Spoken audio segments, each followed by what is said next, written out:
Hello everyone, welcome back, or if this is your first time, welcome to History Surfer. This is Dr. A speaking. I am going to give this lecture on prehistoric art. Of course, this applies to my art appreciation class, and so let's begin. The prehistoric period is called that because it's before history. I always ask the question in class, what makes it before history? And usually someone has an answer that's correct, and it's because there's no writing. Historians use writing and documents to find out information, and so in this period, this prehistoric period, it's harder for historians to find out information, and so we have to rely on art. Art historians definitely have the advantage here, and it's because images tell us something about the people who inhabited our planet at that point. We're going to start out with the Paleolithic period. Paleo means old, lith means stone, so the old Stone Age. And the old Stone Age corresponds with the Ice Age in Western Europe, and we have very few remains from this period. One of the things we do know is that people were nomadic. They were hunters and gatherers. And the family groups associated with this period traveled around and periodically stopped and did things like build temporary shelters. They also had, at that point, tool making and the ability to do some things like carving as well as cave drawings. At this point, we do know that Homo sapien is moving out of Africa. At the end of the Great Ice Age, people began to migrate as the ice ages as the ice receded and exposed large masses of land that were very fertile. Homo sapiens moved out of Africa into Europe, and then Asia, and then eventually migrating into North America. We see this Homo sapien movement along with the movement of Homo neanderthalis as well as Homo erectus beginning in this period. Neanderthals really were concentrated in this area, and so we do see a lot of interaction between Homo sapien and Homo neanderthal at this point. We know that there are actually instances that we do believe that they are, a nice word, interacting with each other on a more intimate level, let's put it that way. And there's some really interesting history finds about that, but let's concentrate on the art that emerges in this period. We find that they are doing art that perhaps reflects a religious purpose. A lot of archaeologists believe this might be influenced by perhaps a coming of age ceremony, and we find this stuff in deep caves in systems, especially in areas like France, and that's a concentration in northern Spain. This is Lascaux.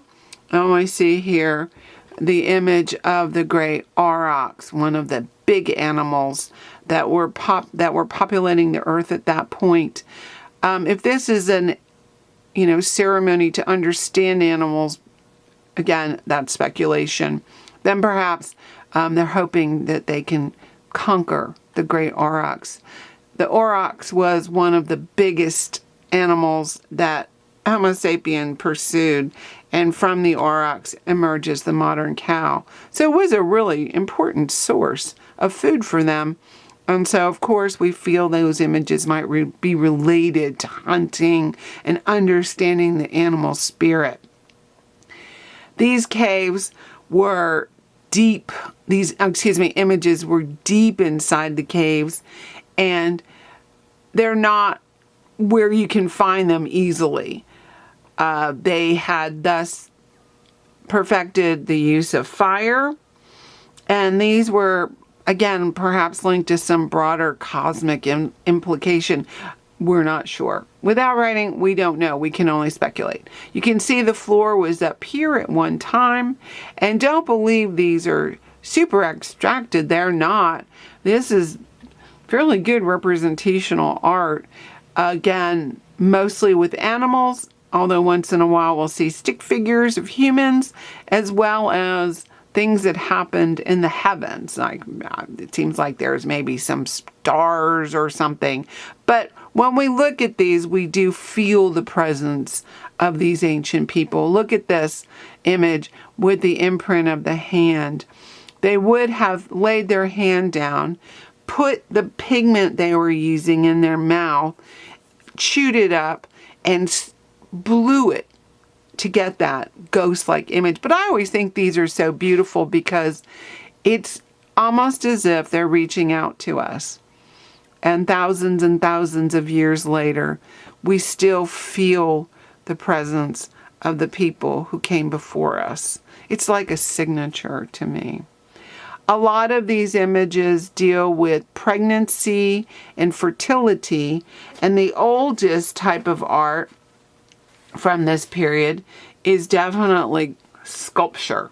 While the painting tells us, what they're observing and what they're looking at, the sculpture is more enigmatic. These were called by archaeologists Venus images, and the oldest Venus image, is the Venus of Holyfels, found in a cave in Germany. They believe that it was left there as humans passed through the region after leaving Africa. It's dated to at least 35,000 years old and was found in May of 2009. It has the typical, what became known as Venus attributes: the large breasts, the big belly, exaggerated genitalia. But this is so small, you can see that. And it has this little opening, like a little hook on it here. So it could have been worn on a neck of a person. These were people who were traveling a lot. They would not have had big giant things. They would have had something they could carry around. Perhaps this is a talisman. Perhaps this is promoting fertility. Again, we aren't clear about that. There's lots of theories about the Venus figures, and it's an interesting, exercise to talk about them in different ways. Probably the most famous of the Venus figure, and also one of the largest, is the Venus of Willendorf. The Venus of Willendorf is about 4.5 inches tall. You can see here the big breasts, the large belly, the large genitalia, and also notice there's no face. This is not about a person specifically. This more represents an idea. Perhaps, again, the promoting of fertility. It wouldn't be surprising to find that that was the true reason, I don't think, because the people in that period were desperately hanging on. I mean, humans, if you think about it, in the world, in the greater picture, we're very, very fragile. We don't run fast. We don't have big teeth. We don't have hair. And so these people were probably worried about surviving. I've read some things that perhaps it was an ideal body type to promote. And oftentimes fertility is linked to this body type. Again, all speculation. You can see, though, that the Venus figures are all over. And these are all Venus figures. Interestingly enough, the closer you are to the cold, the more voluptuous the figures are.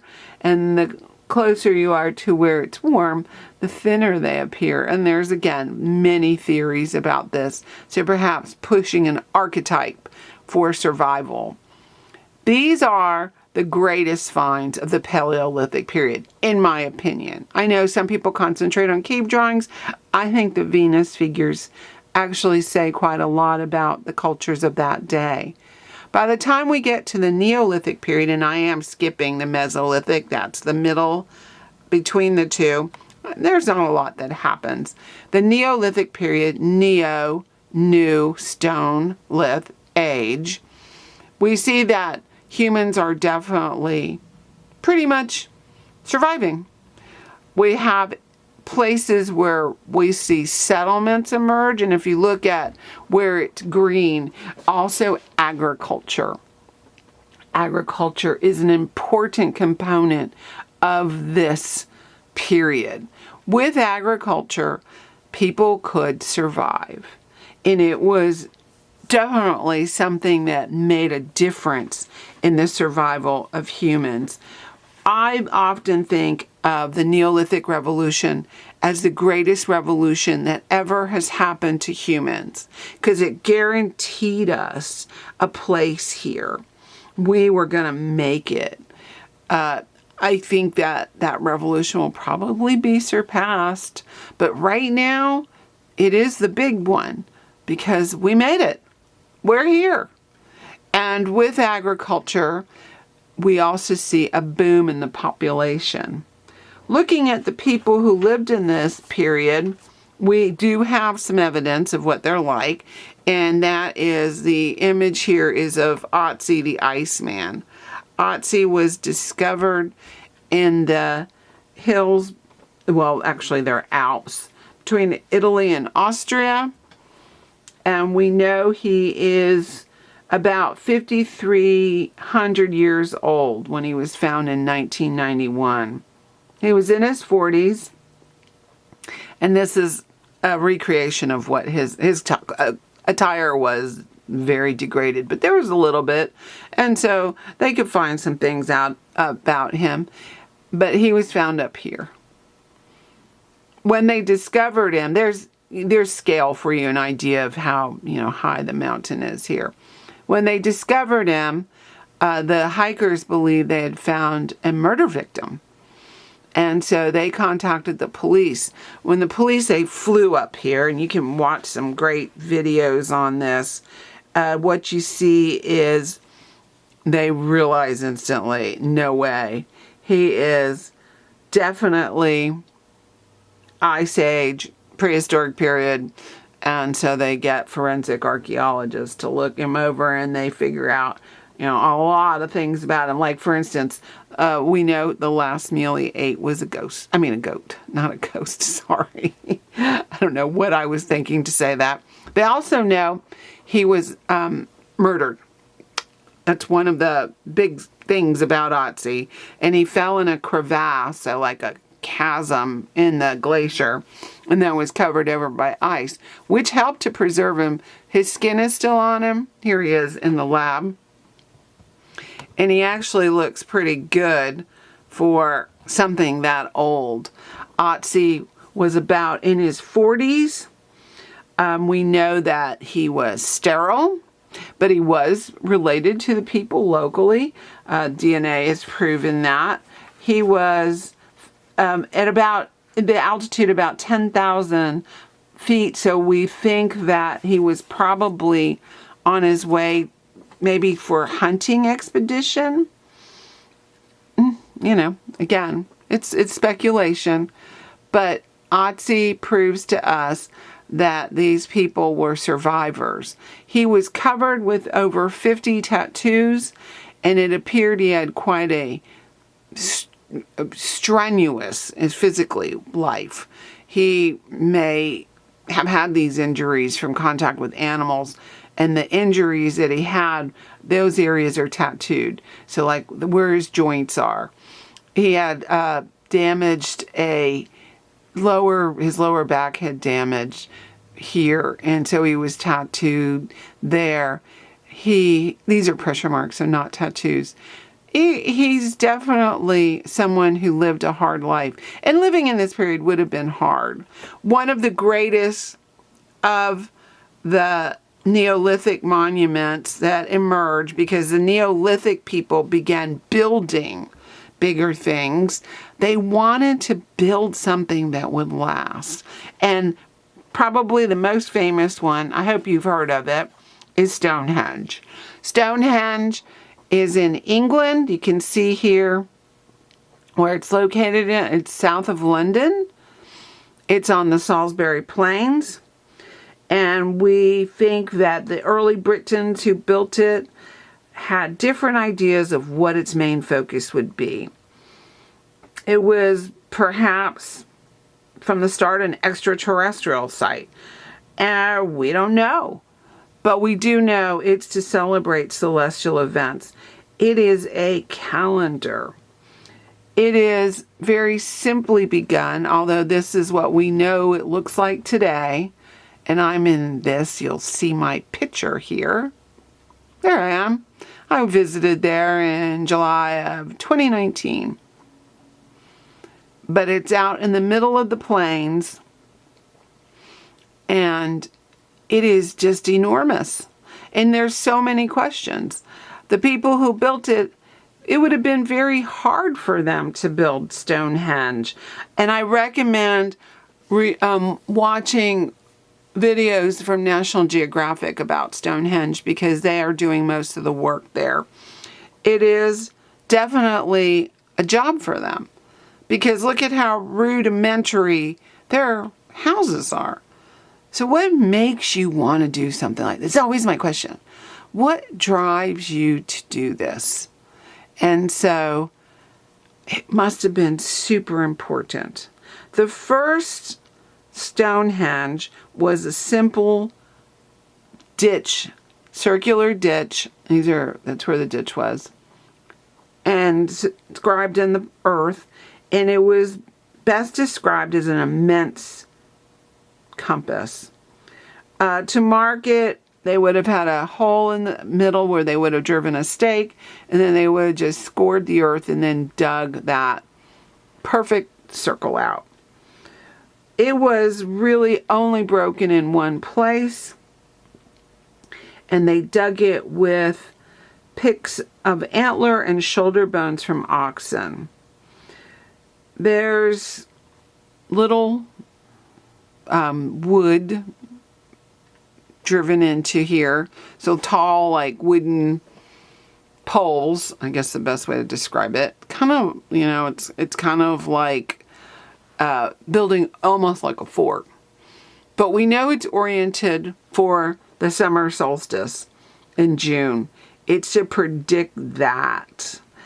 What was so unusual about the site was there were early or no burials. And so we don't think it was linked to anything that was related to sacrifice. Later, we do see that start to happen.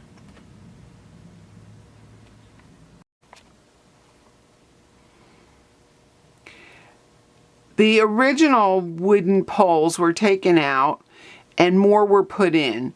And these seem to indicate some constellation. Again, we do know it's calendrical and it's also linked to the heavens. But it's going to be the next step that these people took that really perplexed a lot of archaeologists. And not only about why, but how. Because in the next version of Stonehenge, they put in these what's called bluestones. And they are bluestones, and they're from Wales. These are transported possibly about 300 miles. And how did they get there? Why? These are big stones. They're not small. The bluestones weigh about 4 tons each, and there were 80 of them. Theories about moving them around. I think I put a map in here. Well, here's what one looks like. That's a bluestone. And just so you know about how big they are, that's my husband. He's a 6 foot. So they're big. But we think they came from up in here, and we think possibly they transported them via like big rafts and bring them around up into Stonehenge is up in here. That's possible. That's a theory that I most agree with. There's some other ones about, people, extraterrestrials help them. Why? That's always my question.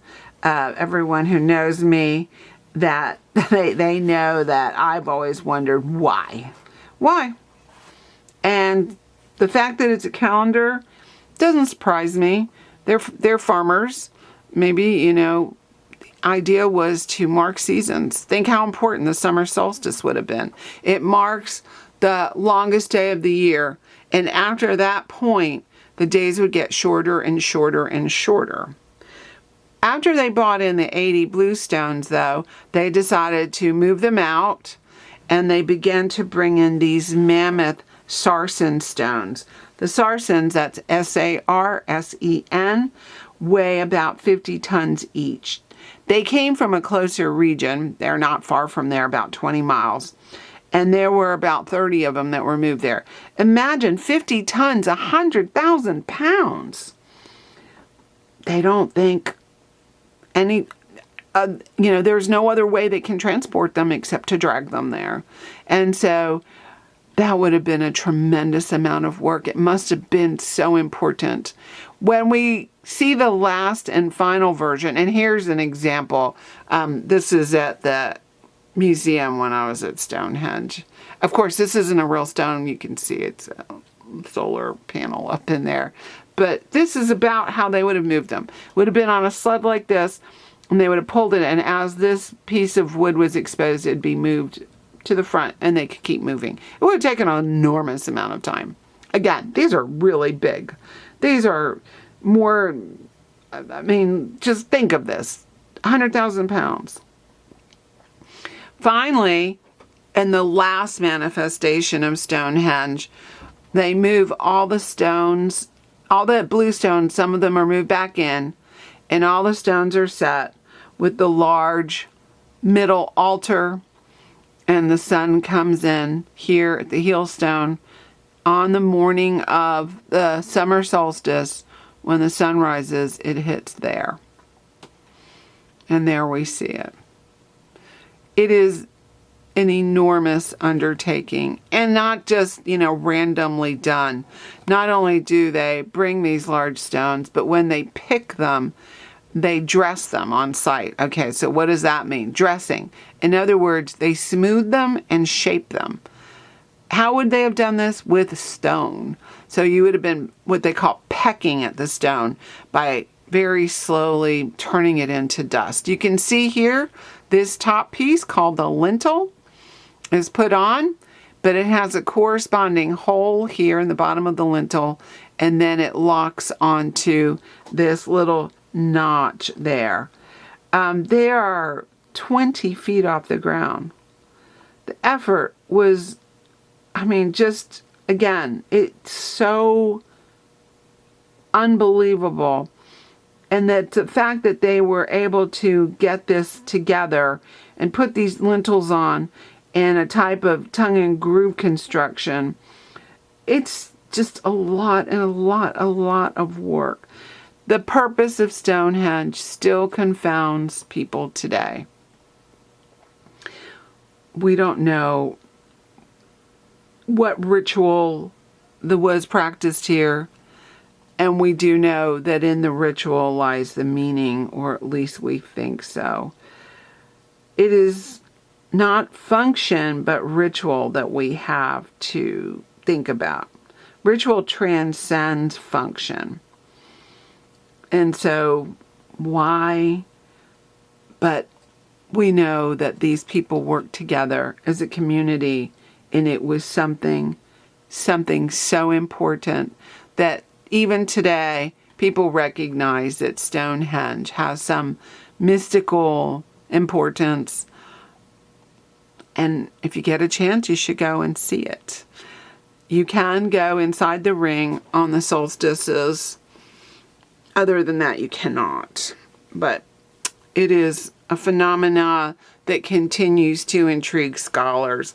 And I certainly found it intriguing when I visited there. I would highly recommend going and observing this amazing achievement of these people from the past.